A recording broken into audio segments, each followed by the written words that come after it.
Hello guys, from today we are going to start the polity section, Indian polity and starting with preamble. Preamble को देखिए, preamble को बहुत easy माना जाता है, मतलब बहुत हल्के में लेते हैं, लेकिन प्रियम्बल को समझना बहुत ज़रूरी है। इससे अगर क्वेश्चन आ गया ठीक से तो वो घुमा देते हैं, ठीक है।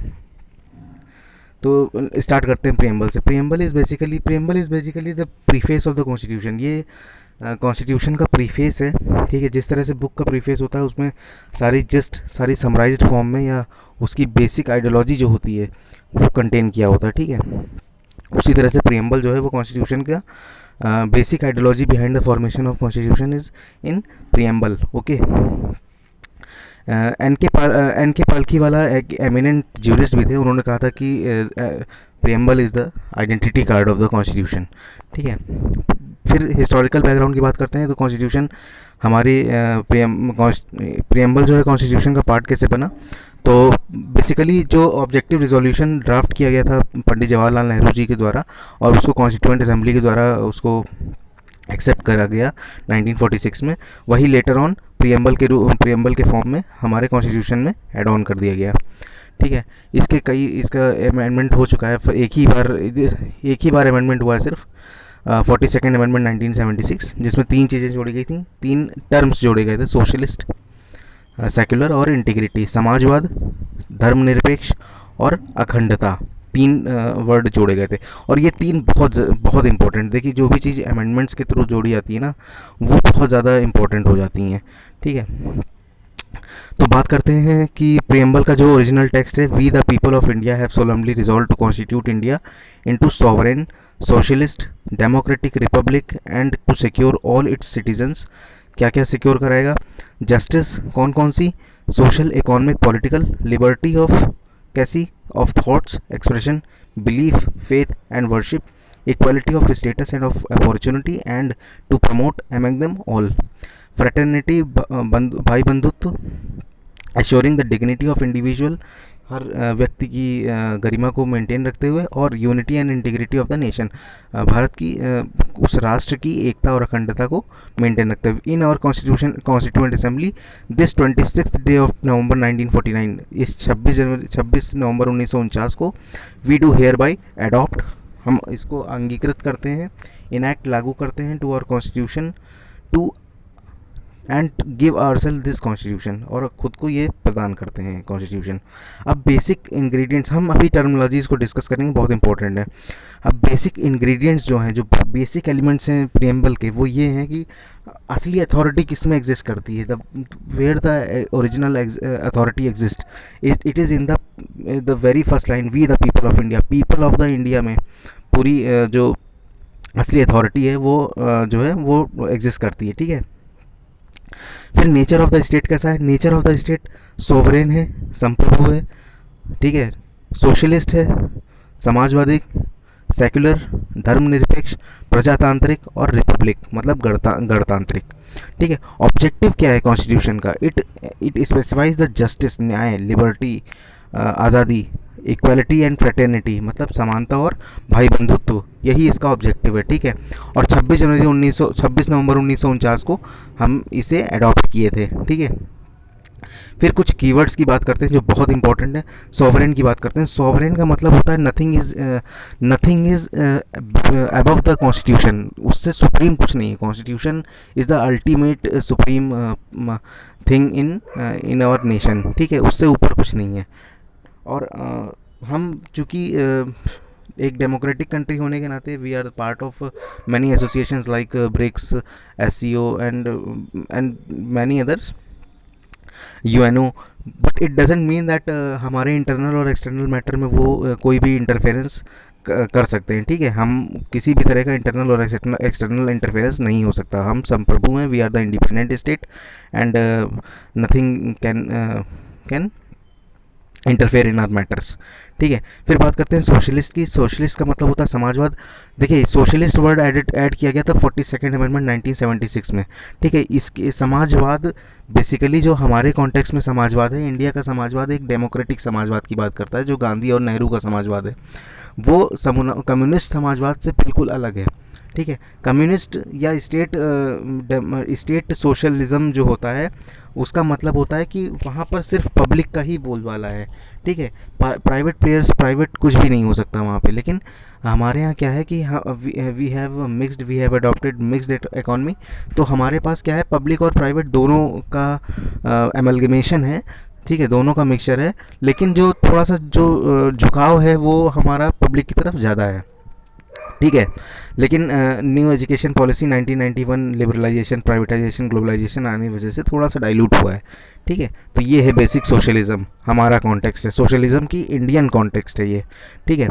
फिर बात करते हैं हम सेकुलर की। सेकुलर का मतलब देखिए स्टेट जो जो कैटेगराइज होता है स्टेट, तो वो on the basis of religion अगर बात करें तो अथीस्ट होगा, या तो तीन कैटेगरी होंगी, या तो अथीस्ट होगा मतलब किसी भी धर्म को नहीं मानेगा वो, ठीक है, या तो क्या होगा कि थियोक्रेटिक होगा, मतलब किसी ना किसी रिलीजन को वो मानेगा। लाइक पाकिस्तान हो गया, बांग्लादेश हो गया, इस्लामिक कंट्रीज़ हैं सब, थियोक्रेटिक स्टेट हैं ये, ठीक है। इनका एक धर्म है कि इस्लामिक राष्ट्र है, ठीक है। फिर आता है नंबर सेकुलर का, लाइक यूएसए, लाइक इंडिया, ठीक है। इस सेकुलर स्टेट में क्या होता है कि आप सारे धर्म को इक्वल वेटेज देते हो, ठीक है। हमारे पास फंडामेंटल राइट्स है, right to freedom of religion 25 to 28, ठीक है। तो इसका मतलब ये होता है, ठीक है। और फिर बात करते हैं डेमोक्रेटी की। डेमोक्रेसी बेसिकली दो तरह की होती हैं, एक डायरेक्ट, एक इनडायरेक्ट। डायरेक्ट डेमोक्रेसी पॉसिबल होती है जहाँ पर आपकी पॉपुलेशन बहुत ही कम हो, ठीक है, like Sweden, Norway, Scandinavian countries में मैक्सिमम होता है ये। प्लेबिसाइड, रेफरेंडम, इनके कुछ टूल्स होते हैं डायरेक्टली, लाइक अगर कोई डिसीजन लेना है तो डायरेक्टली वो जनता से ही इंटरेक्ट करते हैं, ठीक है। लेकिन हमारे पास इतने बड़ा पॉपुलस चंक है, बहुत बड़ी पॉपुलेशन है, तो उसके चलते क्या होता है कि हम रिप्रेजेंटेटिव बेसिस पे काम करते हैं, मतलब डायरेक्ट नहीं, हमारे यहाँ इनडायरेक्ट डेमोक्रेसी है, ठीक है। और हमारी जो डेमोक्रेसी है उसके तीन जैसा कि डॉक्टर अम्बेडकर ने भी बोला था कि एक ट्रिनिटी है, मतलब लिबर्टी, इक्वलिटी एंड फ्रेटर्निटी, जो आपको फ्रेंच रेवोल्यूशन में भी जो मोटो था लिबर्टी, इक्वलिटी एंड फ्रेटर्निटी का, वही डेमोक्रेसी का असली जो ट्रिनिटी है। इससे अलग जोड़ा नहीं जा सकता। मतलब डेमोक्रेसी का मतलब ये नहीं कि पॉलिटिकल डेमोक्रेसी की भैया वोट डाला है सबको वोट डालने का, नहीं, पॉलिटिकल, सोशल, इकोनॉमिक हर तरह की डेमोक्रेसी होनी चाहिए, ठीक है। इसका मतलब ये है। और ट्रिनिटी को अलग नहीं किया जा सकता, मतलब लिबर्टी, इक्वलिटी और फ्रेटर्निटी को आप अलग अलग करके नहीं देख सकते, ये ट्रिनिटी है, ये एक साथ ही देखी जाएगी, ठीक है, अलग अलग एग्जिस्ट नहीं करेगी। तो डेमोक्रेटिक का मतलब ये है, ठीक है। फिर बात करते हैं हम रिपब्लिक की, यानी कि गणतंत्र की। तो गणतंत्र जो डेमोक्रेटिक पॉलिटीज़ होती हैं, मतलब जो डेमोक्रेटिक राजतंत्र होते हैं, जितने भी प्रजातांत्रिक जो सिस्टम होते हैं, उसमें बेसिकली दो तरह की चीज़ें एग्जिस्ट करती हैं, दो तरह के सिस्टम एग्जिस्ट करते हैं। एक होती है मोनार्की यानी कि राजतंत्र, और एक होता है रिपब्लिक यानी कि गणतंत्र। मोनार्की का अगर एग्जांपल लें तो जैसे कि ब्रिटेन, वहाँ पे चीज़ें एक हेरिडेटरी हो चुकी हैं कि वो पद जो है वो हेरिडेटरी रहेगा। बट गणतंत्र में ऐसा नहीं है। गणतंत्र में हर साल एक फिक्स्ड टेन्योर के लिए चुनाव होते हैं और उससे चुना जाता है। तो बेसिक डिफरेंस जो रिपब्लिक गणतंत्र का मतलब यही है कि हमारे पास मतलब कोई भी ये पद जो है वो हेरिडेटरी पद नहीं है किंग का, ठीक है, अरे सॉरी, जो हमारा एग्जीक्यूटिव हेड है, ठीक है, उसका चुनाव होता है और फिक्स्ड टेन्योर है उसका, ठीक है। फिर बात करते हैं जस्टिस की। Justice means what?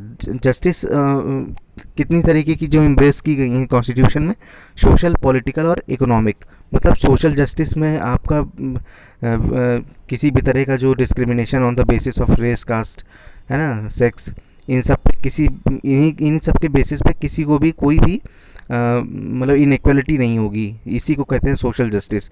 लेकिन कुछ प्रिविलेज हमारे यहाँ देखिए, कोई भी चीज़ एब्सोल्यूट नहीं है कॉन्स्टिट्यूशन में, ठीक है, फंडामेंटल राइट्स हैं, तो there are some reasonable restrictions as well, ठीक है।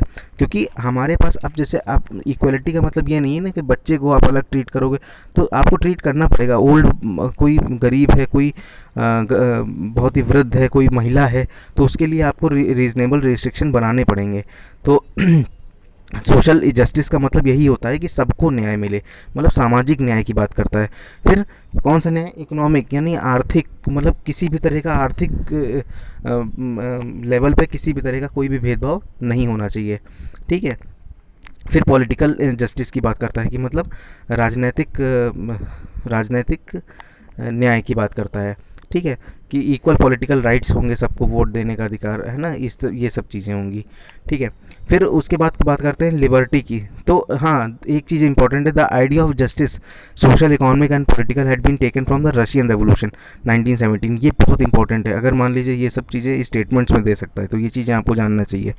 ठीक है, फिर देखिए हमारा कॉन्स्टिट्यूशन जो है ना वो कहीं ना कहीं बोरोड है बहुत अलग अलग स्टेट्स से, तो अच्छी अच्छी चीज़ें हमने हर जगह से ली हैं, तो ये बहुत ज़रूरी है जानना। इसके ऊपर मैं लेक्चर बनाऊंगा अलग से, बट फिर भी आप इस चीज़ को यहाँ पे जान लीजिए।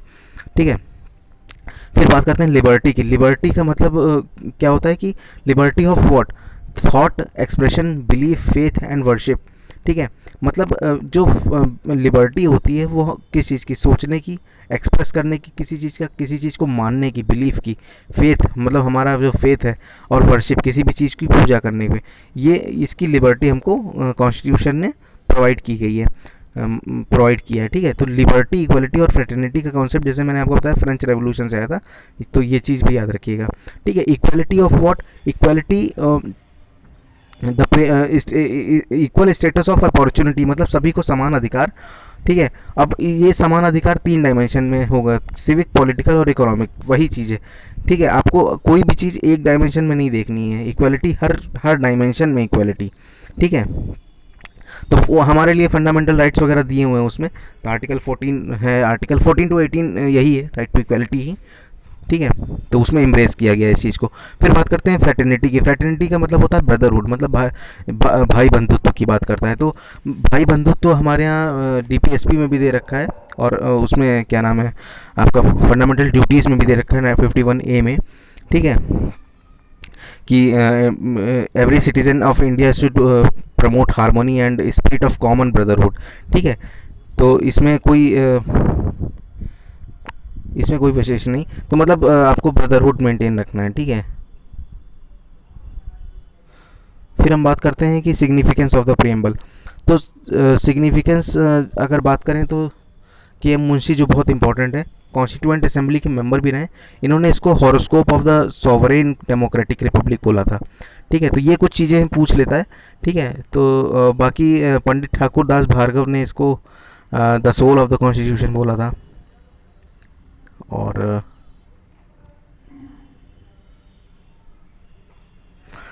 अर्नेस्ट बार्कर ने इसको प्रीएम्बल एज अ की नोट बोला था। ठीक है, he describe the preamble as a keynote. तो ये कुछ चीज़ें हैं जो पूछ लेता है आपसे कभी कभी, तो ये याद रखिएगा। चलिए बात करते हैं, फिर आता है कि हाँ, फिर सबसे इम्पोर्टेंट क्वेश्चन आता है कि is preamble a part of constitution और नॉट। ये क्वेश्चन हमारे कोर्ट के सामने आया बेरुबारी यूनियन केस में 1960। तो बेरुबारी बेसिकली ये वेस्ट बंगाल का एक विलेज था, एक थाना था बेसिकली। तो जब हमारे यहाँ डिवीज़न हुआ इंडिया और पाकिस्तान का, तब तो पाकिस्तान ईस्ट पाकिस्तान का डिवीज़न हुआ था, तो उसमें ये थाना, इस थाने का डिवीज़न नहीं हो पाया था। ठीक है, तो इस पर डिस्प्यूट था, तो इसी को बेरुबारी केस भी बोलने लगे, बेरुबारी केस या बेरुबारी यूनियन केस 1960। ठीक है, तो इसमें सबसे पहले कि जो सुप्रीम कोर्ट ने वर्डिक्ट दिया अपना, उसमें बोला कि preamble is not the part of constitution. Preamble part नहीं है कॉन्स्टिट्यूशन का, but preamble can be used for the interpretation of some, क्योंकि प्रीएम्बल एक आइडियोलॉजी है कॉन्स्टिट्यूशन की, तो उसका यूज़ किया जा सकता है किसी चीज़ को इंटरप्रेट करने के लिए। ठीक है, लेकिन इंटरप्रेट करने के लिए इंटरप्रेट कब करेंगे, जब आपको भाई किसी चीज़ में द्वंद्व होगा, या किसी चीज़ को मतलब क्लियरिटी नहीं होगी किसी चीज़ में, तो तभी आप इंटरप्रेट कर सकते हैं। But preamble is not the part of constitution, ये बहुत इंपॉर्टेंट वर्डिक्ट था। ठीक है, उसके बाद आता है केशवानंद भारती केस 1973। ठीक है, तो Kesavananda Bharati versus state of Kerala में क्या हुआ कि सुप्रीम कोर्ट ने हेल्ड किया कि preamble is a part of constitution. ठीक है, तो प्रीएम्बल का यूज़ कर सकते हैं इंटरप्रिटेशन में, वो तो ठीक है, लेकिन preamble is also the part of constitution as well. ठीक है, तो ये बहुत इंपॉर्टेंट था। तो केशवानंद भारती केस और बेरुबारी केस, ये दोनों चीज़ें याद रखिएगा आप। ठीक है, तो दो चीज़ें और बहुत इंपॉर्टेंट थी कि preamble is not a source to power legislature.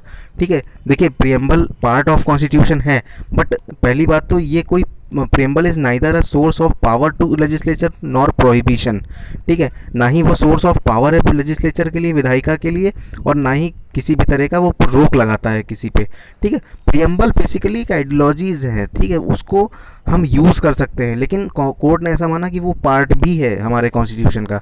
But दो चीज़ें बहुत इंपॉर्टेंट है कि ये किसी तरह की पावर नहीं प्रोवाइड करता है लेजिस्लेचर को, और सबसे important this is not justiciable, ठीक है, मतलब इसको कोर्ट में आप इसके प्रोविजंस को क्लेम नहीं कर सकते हैं। ये भी बहुत इंपॉर्टेंट पॉइंट है, ठीक है, ये नोट डाउन कर लीजिएगा, ये बहुत पूछता है ये दोनों केसेस, और ये वाला पॉइंट नॉट जस्टिशिएबल, ठीक है। फिर बात करते हैं हम कि amendability of the constitution, amend किया जा सकता है या नहीं। तो क्वेश्चन अराइज होता है कि भैया क्या आर्टिकल 368 के तहत इसको अमेंड किया जा सकता है। तो the question to whether the preamble can be amended under article 368 arose in the first time historic Kesavananda Bharati case. Kesavananda Bharati case में ये चीज़ सामने आई, तो उसमें सुप्रीम कोर्ट ने हेल्ड किया कि जो बेरूबारी केस में जो डिसीजन दिया गया था वो रॉन्ग था, and the decision in Kesavananda Bharati case that the preamble is a part of constitution and it can be amended, ठीक है, it can be amended it can be amended, मतलब प्रियम्बल को अमेंड किया जा सकता है, ठीक है। अब अमेंडमेंट किया जा सकता है but without changing it's basic features, ठीक है, उसके बेसिक फीचर में किसी तरह का कोई चेंज नहीं आना चाहिए। और अभी तक अमेंडमेंट सिर्फ एक बार हुआ है, 42nd अमेंडमेंट 1976, जिसमें 3 चीज़ें जोड़ी गई थी, सोशलिस्ट, सेकुलर और इंटीग्रिटी, ठीक है। तो अभी तक यही हुआ है, ठीक है। चलिए ठीक है, थैंक यू, और इसको नोट डाउन कर लीजिएगा, और हम आगे एक और लेक्चर बनाएंगे इस पर।